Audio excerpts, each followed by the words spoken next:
Hello दोस्तों, आज गए मैं बकरियाँ चराने वास्ते। तो ये आप देख सको बकरियाँ ऊपर जा रही है एक एक करके।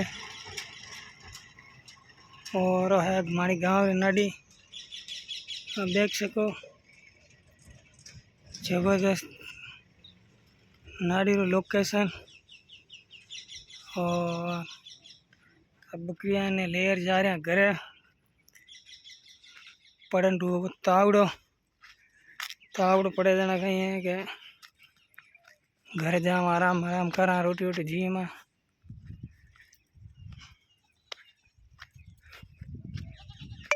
और देखो हमारे बहुत शानदार लोकेशन माने और नाड़ी का पेड़ पौधा हर चीज़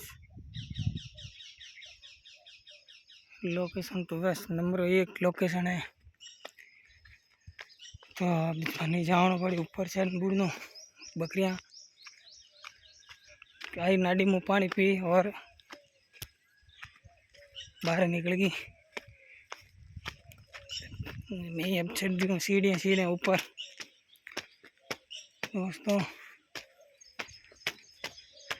बह जा रही है बकरियाँ और बैठी हमारा है बाबा रो मंदिर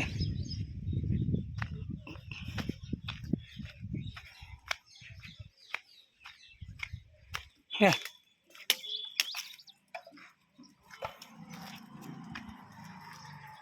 ये तो देख लो आप और एक रामदेव माने जबरदस्त लोकेशन। वीडियो अच्छा लगे शेयर लाइक कमेंट जरूर करिए दोस्तों।